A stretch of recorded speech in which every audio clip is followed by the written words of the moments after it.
Hello and welcome to post-match reaction to the Hurricanes versus the Reds.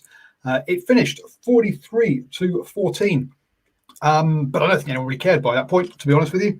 I think we're all talking about, so we're going to be talking about referees, let's be honest, whereas what we should be talking about is how wonderful players like Lamapi were playing, Jordy Barrett for the Hurricanes, and players like McDermott, Wilson, for the and also that front five for the Reds. But that's not what the conversation is going to be about. The conversation is going to be about the refereeing. Let's be brutally honest about that.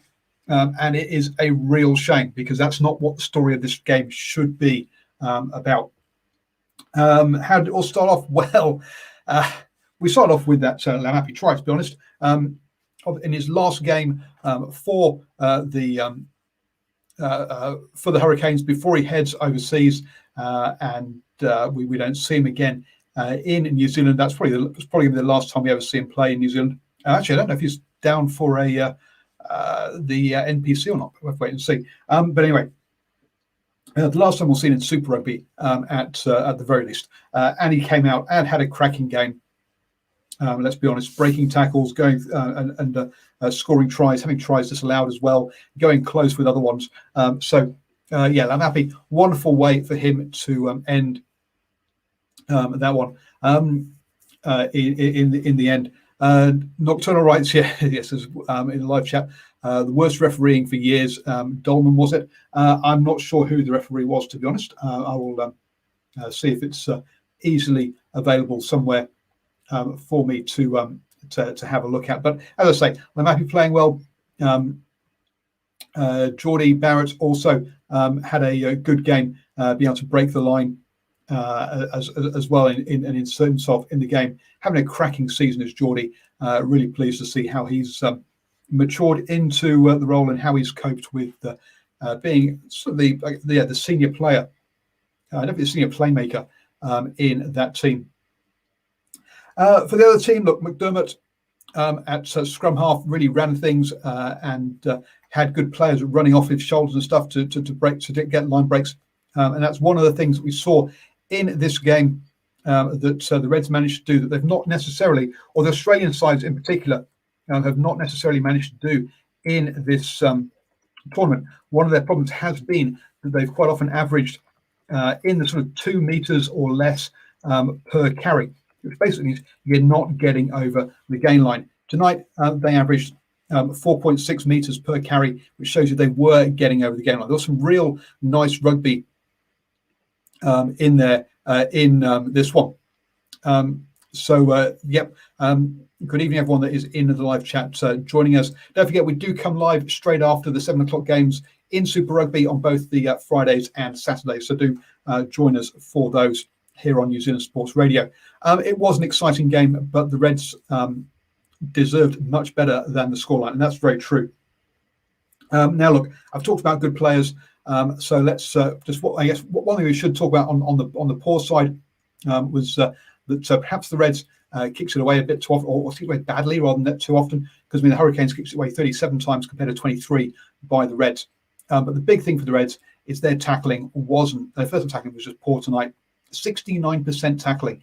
They missed 47 tackles. That is a shocking amount of tackles to miss.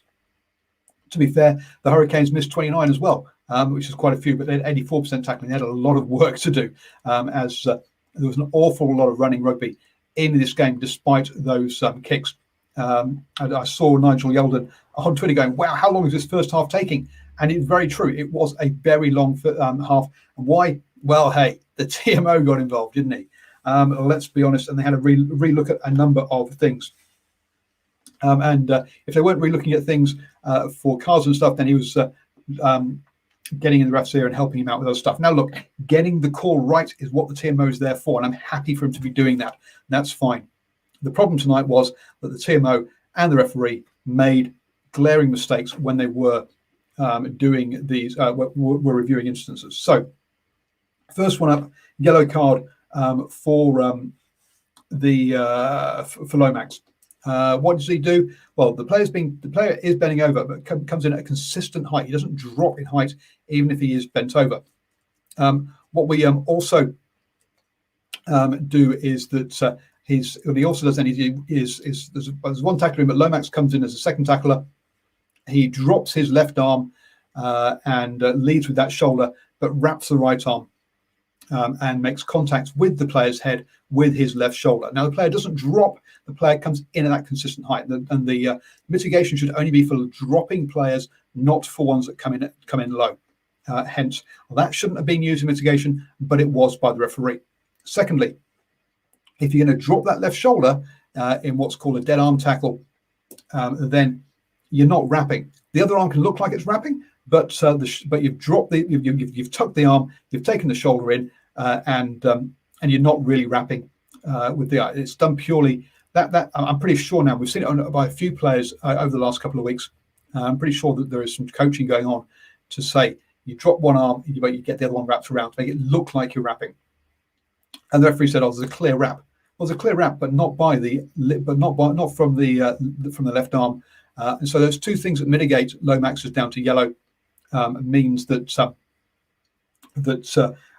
it was a poor call. Look, it was at least yellow, but if you're going to explain why it's yellow, then get your explanations right, which I don't think the referee did in either count. So he went off for yellow. Look, with a player replaced after 20 minutes with a red, is there that much difference between yellow and red? I'm not sure there is nowadays, to be honest with you. That was a big one because the Canes had gone for a big break off that, gone all the way down the field with Surveyor just knocking on near the Reds try line, and that had been just a few meters out of their own try line, off their own one. So that was a big difference. The Reds scrum then, obviously, which was dominant throughout this game, put McDermott over under the post to make it 7-7 at that point. Apart from that, the Canes survived that yellow card very well, getting themselves a knocking over 3 to take the lead. Except again, the referee decided there was a no arms tackle, and yet most of the contact was by the arm on the player. So it was a real strange one there for that one. So the Canes went in with a 3-point lead off the back of a pretty dodgy call there, on a questionable call on that one, to be honest. Into the second half then, and then Dungunu gets yellow carded. There's a break by the Hurricanes. He gets back, makes a tackle, stands up, gets back on side, rejoins the ruck, falls off the side of the ruck, is on the floor, offside. The ball comes out the ruck. The play goes his way. A tackle is made by another player by 15, I think it was, and then Dongunu makes a tackle off his knees as a second tackler. Is he offside? Yes. Is that harsh enough for a yellow card? I don't think so. The referee called it cynical, and because it was on the break. But to me, look, another player had already tackled him. Dongunu was trying to get to his feet to make the tackle, obviously, but to me, I think that was a very harsh yellow card on that one. Ruben Love then goes over to score his first try to make it 17, take a 10-point lead. Marshall was stunned by that. So Justin Marshall was stunned by that call on Dongunu. Not telling rights is correct, but Justin Marshall also thought Dongunu was onside, which was incorrect. So Justin Marshall running off some old laws there, saying, look, the tackler's allowed to stand up. He is, but when he stands up nowadays, he has to get onside. If you remember, everyone used to claim Richard McCaw was offside all the time. He wasn't, because he stood up and was allowed to go for the ball as the tackler. That law has now been changed, and you have to get on. You have to get back behind the last foot of the ruck. The tackler does not have exemption in that kind of sense like he used to do. So Justin Marshall running off old laws there, unfortunately, in that one, which when your commentators are getting it wrong, it really does not help that the fans, because there's a lot of casual fans out there watching, expecting the commentators to know what they're talking about, like they should do. Let's be blunt. So was it cynical by Dongunu? Look, I mean, I've had a couple of discussions on Twitter. I can understand why it was called, but there just isn't the consistency around it. And so hence, I think that was very harsh in that one. Yes, the referee is allowed to call that call, as it were. Referees, the law on the pitch is allowed to call whatever he feels like, to be honest. But to me, that was a tough one. Simon Hughes says, no surprise, Justin Marshall hasn't made a rule book in years. It may never have been. Look, it was a rule law, but surprise there. Hopefully, Boa can join us in this one. He was there for a second, but maybe having technical issues in that one. Finally, the score that it was only a 3-point game at that point, but I think everything was going against the Reds. The Reds again in Hurricanes territory had the powerful scrum going forwards. One of their props kind of slips a little bit and goes onto one knee, but gets back up again. Why does he go down though? He goes down because the Hurricanes are retreating at a rate of knots. So yeah, a bit harsh on that one, I thought. I'm going to call Boa in at this point. How are you doing, sir? Very well, very well. I'm very happy. Absolutely thrilled by the fact that the Reds got absolutely steamrolled because I had a bit of a prediction going on with some of my fellow rugby pundits and coaches, and surprise, surprise, I think the Hurricanes they were hurting from last week, so nice to see them get back on track. Wow, that's a hot take if I've ever heard one. Look, the Reds dominated serious parts of this game. They had way more meters run. They had more territory, had more possession, had the opportunities to win this game. But if we think about the Lomax card, well, the Dongunu yellow card, which I thought was harsh, where the Hurricanes scored straight off the back of that one. If you think about the penalty try, which boy, that was an interesting call, I think is perhaps the best way of putting it. And we've got a game that was 17-14. That penalty try makes it suddenly 29-14. And I think the Dongunu card and that took the wind out of the Reds' sails. I think the Reds at that point were going like, well, what's the point in playing this game when the refs going to make those kind of calls? Look, no doubt about that. I will agree on that. The problem here is, we're trying to split hairs. There was 65 replays on that alleged. Well, now it was a penalty try was given. Yeah. But we're talking microns of probabilities, and really, for me, there wasn't enough evidence to show that conclusively a try could have been scored, and that actually prevented a try. But anyway, all that is irrelevant. And don't let me get started on the referees. You know my opinion on professional standards and ethics. This just underscores the overwhelming evidence for all that ranting I've been doing for the last year or so. Now, coming back to what you said, how the Reds dominated certain parts, particularly in the scrum, absolutely. The key difference is if you actually go and look at some of the line breaks, which the Hurricanes did, it's the running angles. The running angles are just far too good for a very predictable Red sort of defense.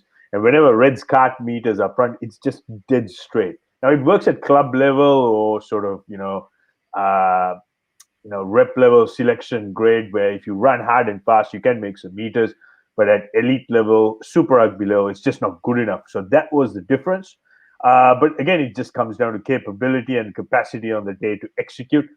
The reality is, albeit Reds being the reigning Super Rugby Australia champions, just different league. The Hurricanes just simply blew them away. I know. Yeah, I mean in that last. But I think this was a close game until the Reds basically lost heart and thought solid. Now, I'm not saying they would have won the game, but I think it would have been a tighter game if we hadn't had those kind of calls that took the wind out of the Reds' sails. Now, look, we had Wilson's great break where I agree with you. He ran straight up the park. He's got a guy off either shoulder, doesn't even look at either of those supporting men and goes straight and finds contact. And you're like, no, you've made a fantastic 20, 30 meter break here. And you've just gone straight into contact, slowed the ball down and allowing the defense to get back. Whereas if you give it to one of those two players and they can keep that ball alive, you're going to get and that's where the Hurricanes were extremely dangerous, was getting it out wide. Your players like Houston, your players like Julian Surveyor, with Jordy Barrett joining into the line. Those guys were having and also Laumapi when he was playing out the wing. But the Hurricanes out wide were getting some real were looking really dangerous with their breaks. In the end, they had 9 clean breaks each, but it's a 43-14 scoreline. Now, to be fair, we had we had 2 line-out maul tries by the Hurricanes at the end there, so we can knock off 14 points for that. But still, we're still looking at a still a 34-14 scoreline. So you're still talking about 20 points more with the same number of clean breaks.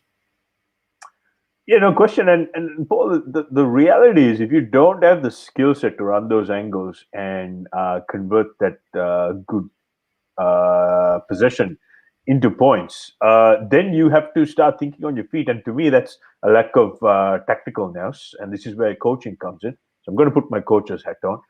If we can't get those breaks because we don't have the skills to run the angles, then I would be seriously looking at how I can kick better out of my hands. So that's where your territorial kicking game comes in, because you have the ball, you have the good set piece, i.e. the scrum. All you're doing is just giving up all that and getting caned on the other side because you just don't have the tools to do it. So again, that's where the tactical inaccuracy comes in, and also a significant lack of skill. So these are some of the gaping holes I see, particularly in the Australian sides, where they're very one-dimensional, whereas most of these Kiwi sides, they tend to adapt a lot better. They seem to read what's in front of them a lot better. And when you have players of that caliber who can actually think on their feet, it's it's just a lot easier to play, and you don't really have to make too many changes to your game plan. Yeah, so I think Nocturnal, I'll come back to your point in a second in the live chat. I think that of all the teams perhaps in World Rugby, but particularly in New Zealand, to not try and play a territory kicking game against is the Hurricanes, because you've got 2 players in Jordy Barrett and Ruben Love who have both got really howitzer boots on them, and you're going to be, unless you have got some real long kickers, which I think I've gone blank, it was Rebels, wasn't it, last week, that the Hurricanes, the Brumbies that the Hurricanes played, and in players like Banks, the Hurricanes have got, the Brumbies have got some real big long kickers themselves. But I don't think the Reds had that range to take the Hurricanes on in that kind of sense. So I can understand why they didn't go for that. They tried the more contestable crossfield kicks and stuff, but their execution just wasn't there with it, and it didn't come off. So I can understand why they didn't go for that one. Nocturnal says Reds made plenty of breaks. The skills are there. Look, the skills are there to make the break. The skills aren't there to finish off the move, and that's the big thing. And that's the big difference. When you see when Jordy Barrett makes a break, he's got other players very quickly on his shoulder, be it a Sevilla, a Creefy, a Princep even. And I'm not just talking so those guys. I'm not just talking about your Laumapis, Sevillas, Houstons, who are also in getting there.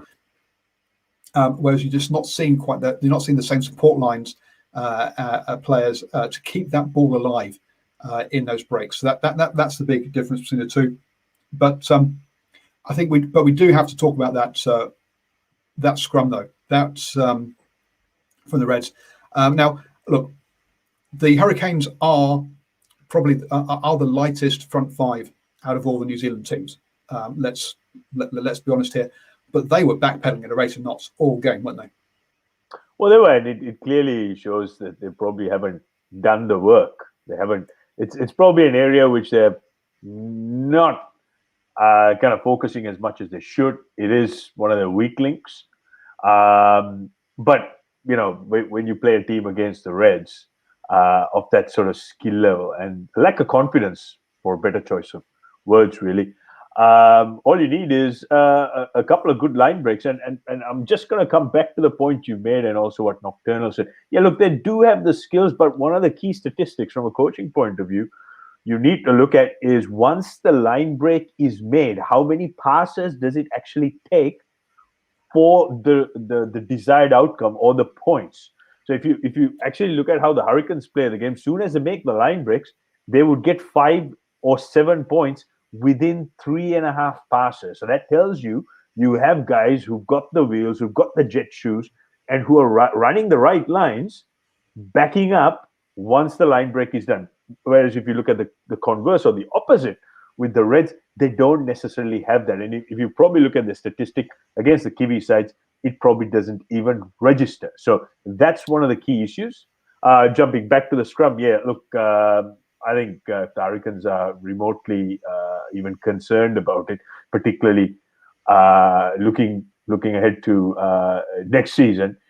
Boy, they've got a lot of work cut out to be done in the scrum, and hopefully they can actually find some bigger players who, as you rightly pointed out, one of the lightest, if not the lightest, front five in the. Well, they have gone out and bought themselves a big lock who's coming back. I've gone blank as to his name now, but so they have got some experience coming back already that they've signed for next season.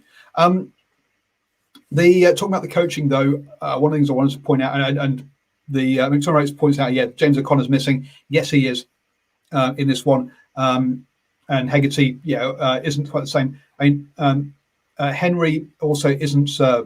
Isn't their first choice 12. Fluke also hasn't been with is new in here. Greeley 2 weeks ago was playing club rugby and has had probably about 10 days training or 10 days with the squad. So I can understand why some of these lines aren't there, but a lot of the other players have been around. Yes, they've got injuries in this Reds thing. To me, what I thought was good from a coaching point of view was how Greeley has come in, had next to no rugby with these guys, but isn't phased. Was running some nice lines, was getting himself involved, and I think the atmosphere that Brad Thorne's creating that gives these young players the license and the belief to play their game. I think he's got a good culture going there. Certainly has, and that's very, very vital in succession planning. One thing I have to say is if all the signs are there that some of these younger players have been given a license from the coaching staff. What I'd really like to see is, if the same old, if the same attack shapes aren't working, which was the case today, you got to try something different. You got to try something new, because if you're 30 points behind on the board, you might as well roll the dice and see what you can do. So for me, that was a bit disappointing from the Reds, given that they were the champs, or they are the champs, Super Rugby Australia. I did expect a little bit more stiff resistance, because I was a little bit nervous after what happened to the Canes last week. They were very abysmal. And Jordy missing those kicks. Oh, boy. I think a little bit more creativity, a little bit more flair. And something I would really like to see the Reds do is actually lower their contact, the point or the height of entry into the tackle, because I tell you what, they've got a few players who are in the Wallaby squad. If they don't adjust, I will guarantee you there'll be a few sin bins and there'll be a few cards, particularly the color of the shirt you're wearing there, Paul. They'll be copying it, particularly a guy called Harry Wilson. Boy, he's a tough, super aggressive player, but all it takes is one contact directly to the head of a player, and it's a Ferrari red. So that's something they're gonna really have to watch out for. Yeah, I mean, Wilson made 9, missed 3 tonight. Not the worst by any stretch. McDermott, I think he had a good game from fly half, but not defensively. Made 5, missed 6 tackles. Henry as well. Made 9 tackles but missed 6. Dongunu missed a bunch of tackles. We don't. In Dongunu, we think it was an attacking winger rather than a defensive one. So that probably also isn't too surprising. But they missed a lot of tackles tonight, which was a big problem in this one. And when you got players who are elusive like Hooson, you've got to line him up. If you've got players who are strong like Jordy Barrett and Severe, you've got to take the legs, and that's something that we're not. They weren't able to do tonight. Absolutely, and I think most of these guys you're talking about defensively, they're actually big liability. So the All Blacks brains trust would have noticed this, and they'd be hatching a few plans where they know exactly which segment or which part of the field and which players they're going to create mismatches, and they will test this, and they will be tested quite brutally, particularly first up at Eden Park. Can't wait, actually. So I think, yeah, I mean, Paul, everything what you're saying is just it's quite black and white. It's up to these players to actually plug these gaps and sort themselves out. But the fundamental issue here is it's just really poor tackle technique. They're just going in far too upright, like stickman, as I call it. And against these faster, bigger players, you've got to immobilize their legs. So trying to go target someone in chin, neck, or shoulder, to me, just makes no sense. And today's statistics of all the missed tackles, if you go back and have a look at the footage, each and every of those tackles, it's what I call this arm gracing, where they put your arms up in the hope that you get some part of the jersey or something like that. But against these bigger units, it's complete and utter mismatch. Yeah, it's we're going to differ on how we think the Bledisloe Cup will go. I think the Wallabies have enough good players to put together a competitive 23. Am I expecting them to take the Bledisloe Cup home? No, but I'm not expecting big blowouts like you are. So we'll have to wait and see on that one. But yes, go. No, I think they're going to get rolled like the Eden Park pitch with a heavy roller, flat as a pancake. If the All Blacks turn up full throttle, even at 70 to 80%, I think the Wallabies are going to get absolutely obliterated. The score, yeah, I just don't think the Wallabies, even at their absolute best, should the All Blacks really turn up, it's going to be a mismatch. That's my take on it. Yep, that was your taking it last year when we had a draw and a loss to the Wallabies as well. So we'll have to. we know that you're well. I think you're a little bit overconfident on the. Personally, that's my view on these things. But it's nice to see you backing your team. It comes down to the All Blacks, really wanting to turn up, and whenever they've turned up, it's just foregone conclusion. Soon as they go into the show where, they turn up not to lose, that's when things happen. And we saw what happened to them when they played the Pumas. So as far as the results go with the All Blacks playing the Wallabies, I strongly believe it's a case of if the All Blacks don't turn up on the day, Wallabies have every chance. But based on the form lines we're seeing, that's a very distant probability. Anyway, so look, the Reds finished with one win from Super Rugby Trans Tasman. I think a lot of it came down to, and you're going to was that the Brad Thorne has been working with this young team, got them to that final, won the Super Rugby AU, and basically they went on a party and didn't have any rest ahead of the Super Rugby Trans Tasman, and we're not ready by any stretch of imagination to play the Highlanders. Got off to a bad start, and have just in a 5-week tournament never really got themselves going. But I'm glad they picked up at least one win in there, even if it was against the Chiefs. Well, they have Damien McKenzie to thank for that. So and look, maybe that's the format going forward. Maybe remember the handicapping system I was talking to you about, like in horse racing. Maybe the Kiwi sides have to go down to 13 players, get their playmaker out of there for 20 minutes, and then everything evens itself out. Perhaps we've found the formula. And throwing in Angus Gardner, oops, did I say that? Might be the right way forward as well. Well, definitely not the referee who was on tonight, whoever it was, because boy, oh boy, he did not like reds at all. He didn't even like red cards. But anyway, moving. That was Mike Fraser, wasn't it? You think it was Fraser, was it? He had a shocker. For the Hurricanes, look, to have come from last in Super Rugby Aotearoa to come into this tournament and after 3 rounds to be top of the table. Look, the draw was very nice to them. They played the 3 weakest Australian sides straight up, then had the Brumbies, then the Reds. Look, the Brumbies beat them. Sure, the Jordy had an off night kicking, but I think we basically saw that they're lacking that platform when they come up against a side that's more organised in that sense and has got more power up there. They struggle. Tonight, they could have struggled. And let's be honest, they were only 10-7 up at half time, despite having those great breaks in them. So I think we saw that, yeah, the schedule was kind to the Hurricanes, and they'll be happy how they've done after coming last in Super Rugby Aotearoa. So yeah, a good result for them. But